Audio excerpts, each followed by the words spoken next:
Okay, now it's time for another DVDR Heaven episode.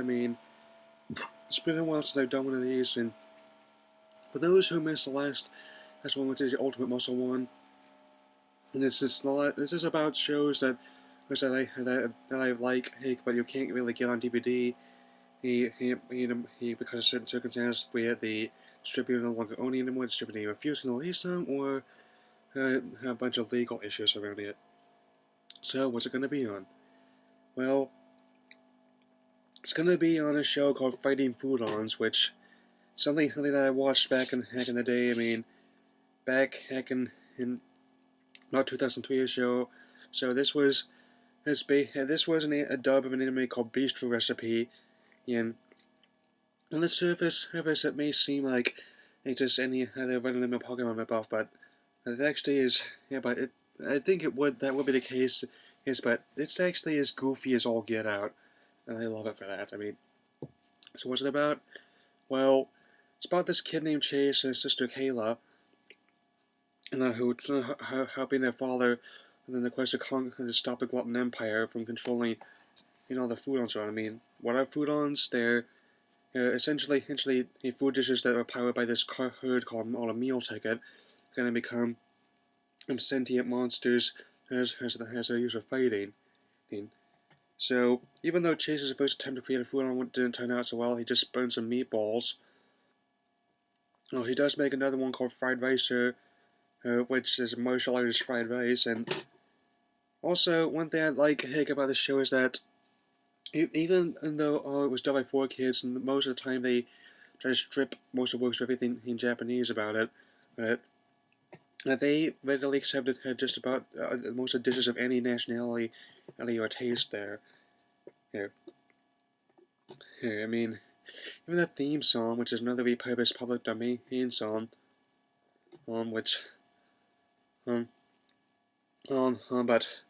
it turns out it just says what in Italian Chinese. Using there are pizza monsters, taco monsters, hamburger monsters.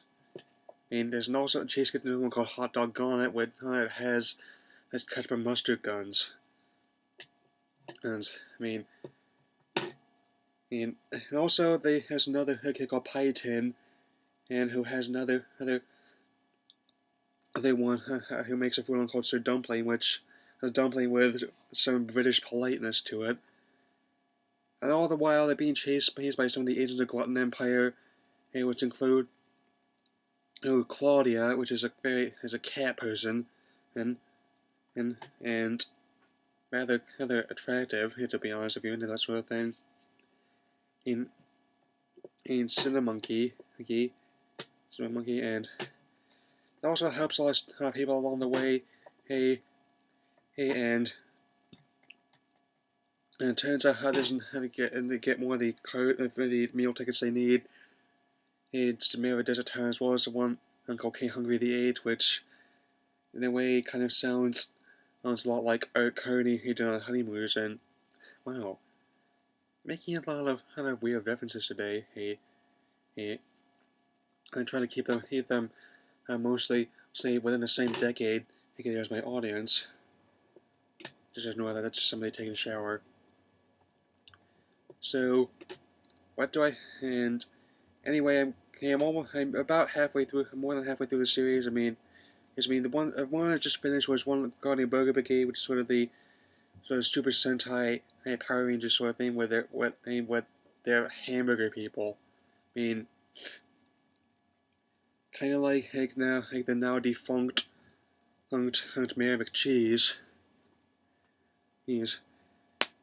And anyway, got invented by and it's a nostalgia explosion. Nah, just kidding. And anyway, I think one of the reasons why this not sure of the reason why this hasn't been released on DVD at all, but but it was indeed released on YouTube. Just ignore that; it's nothing. And I'm gonna put one of the guy I watch it from in the description. He's got pretty much every episode on there, and And if you decide to watch it, I think you're not going to be disappointed. I mean, if you have seen it, you want to relive it, you can go ahead and do that. So, just been trying to do this for a while, but I kept getting behind, delayed, and so now I think I'm gonna try and watch this Pokemon on the Cardinal Mystery of Mew, since got 5 days left. I have to watch to watch the rest of the movies and there's in 6 movies to get through. So, I mean, I'm counting the Victini he movies as one. And okay, so that's all I say. Leave a comment, subscribe. I'll see you later.